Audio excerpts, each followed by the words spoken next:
to the Education for All Global Monitoring Report in 2008, 796 million adults worldwide, 15 years and older, could not read or write, and 64% were women. 131 million youth, age 15 to 24, lacked basic reading and writing skills. 61% were women. Given these statistics, how do you approach societies to change the culture so that women and girls can be educated? And what do you see as ways to overcome these barriers? Elizabeth, let's start with you. Education is a fundamental human right. It's absolute and uncontrovertible. There are no grounds on which it can be denied. And it's the primary responsibility of governments to provide their citizens with education. So our first step in any action to promote education for all is to work with governments and to push them to fulfill their commitments to their citizens. This means legislation that reflects the right to education, and it also means policies that make that right a reality. When you spoke, Sally, you mentioned the cultural barriers to education. When one looks at the evidence, no country has made progress without strong government commitment, but that's not enough. And if you really want to overcome the social and cultural barriers that are so often the major obstacles to girls' access to education, then you really do need to work with local communities and explain to them how girls' education, the education of their daughters, can better benefit those communities. And if you look at policies that have been most effective, there's examples from Chad, from Yemen. It's when you've worked with local leaders, in particular local religious leaders, to show how girls' education is not foreign to the precepts by which they govern their lives, be they religious or otherwise, but are complementary, that we've made the most progress. And I think the example of Afghanistan is quite powerful. When the Taliban ruled the country, I think only 10 in every 100 people that went to school were girls. Since the fall of the Taliban regime, by 2005, I think that number jumped up to about 40% girls, comprise 40% of the school population. And that reflects the strong commitment that the government made through legislation to make education of girls a fundamental human right. But at the same time as girls' enrollment surged, we also see a devastating increase in attacks on girls going to school. Schools blown up, girls set on fire when they're going to school. UNESCO's documented these attacks.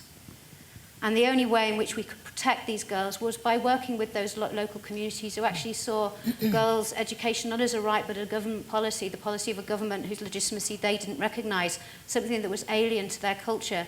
It was only when we worked and recognized those attitudes as in some ways legitimate and explained to them, bring them on board, get them engaged, explain to them how education can benefit their immediate communities, that we saw a reduction in the number of attacks, and numbers continue to grow to go up. So I think one both has to work with the government, because without that government commitment you don't get anywhere, but you also have to work with local communities to explain to them why education of girls is so important.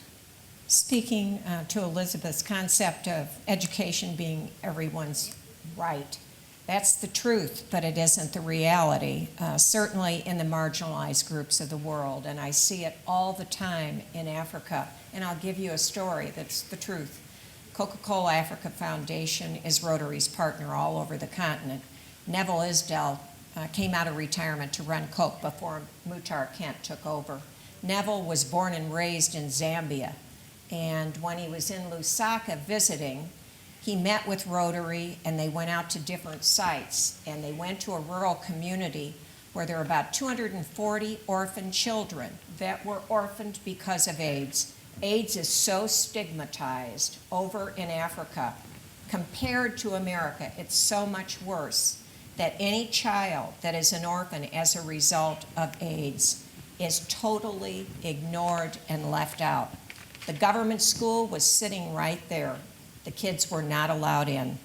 Neville Isdell wasn't happy, and neither were Rotarians. We both put money into the pot, built the school, got caregivers for the orphans, and it was just a small hit. But it was multiple ways like that where we can make a difference. Everything has to change at the top, certainly when it comes to a continent like Africa.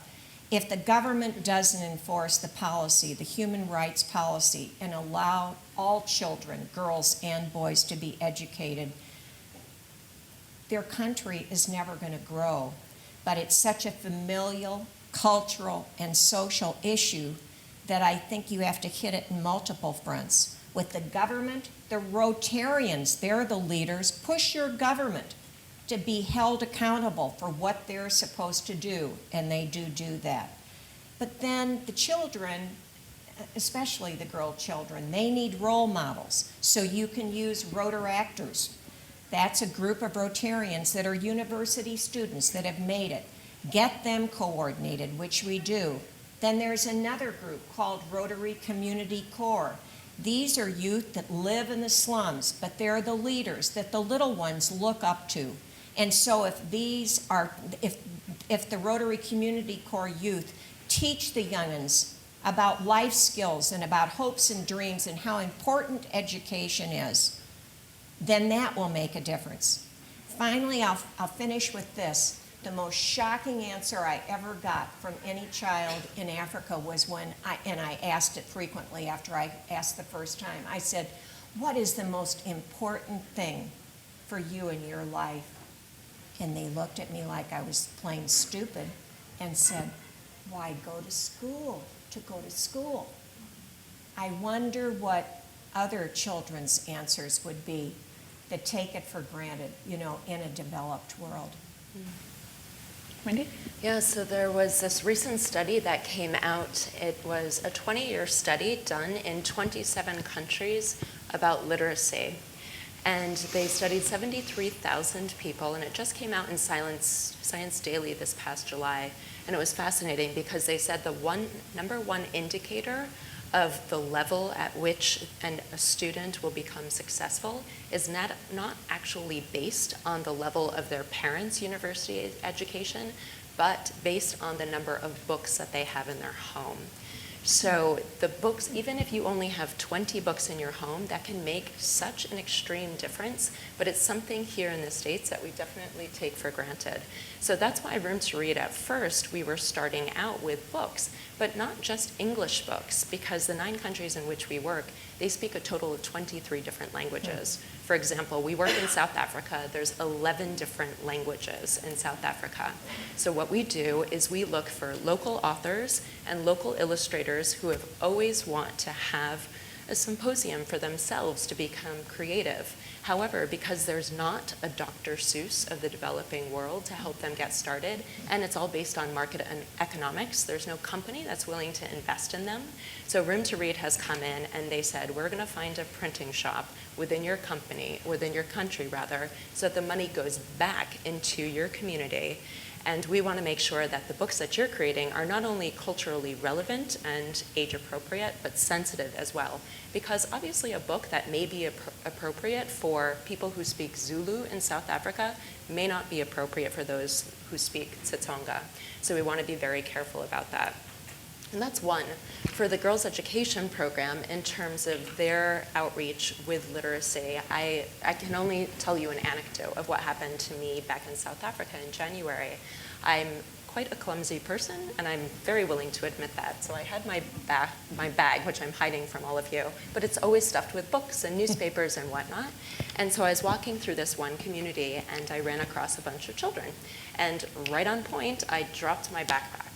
And so the girls rushed me, 10 to 12 girls rushed me, and I must have had the Financial Times, the New York Times in my bag.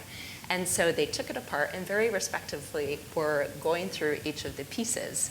And they were so proud to read the script for me. And I was very excited to listen. And so they said to me, Wendy, we've actually put together this poem that we'd like to share with you. And of course, I wanted to hear their poem. And they said, books are so special that you have to treat them like your friends. So wash your hands before you even touch a book. And I sat back for a moment, and I didn't tell them this, but I'll tell all of you this. I just flashed back to a public school that I went to in Vermont, and one of my science partners, I was probably in 6th grade, and he soaked our science book in formaldehyde and then drop-kicked it across the room. And at that point, okay, it's kind of funny, but you realize that's not the best way to learn. And it just destroyed me inside, thinking like how precious these books are to these children. And it brought, every day at work, I do cry. I've been crying here. You know, you really tear up because it's not just from sadness, it's just from being so inspired by all of you on my panel and knowing what all of us collectively can do together. I think that I will go along with what Elizabeth and Marion said about enlisting the support of the community and seeking to have in place role models for younger women and girls. And I think that in our efforts to try to bring more women to Earth University, that's one thing that we have been successful at doing, and perhaps that's why we can say our percentage is inching up a little bit every year. Because, as I mentioned, we have a sort of intensive recruiting process, and we are returning ourselves physically to these communities year after year after year, to the same sort of the rural high schools and places where we go to look for students. And so we have begun to develop a relationship with these communities. And at this point also, we have graduates in most of these countries who we also enlist to support us in our recruiting efforts. And so they work with us to recruit in their communities, so families and children or young people see, okay, this person went off to Costa Rica, they got educated, they came back, they're doing great things. It's very powerful.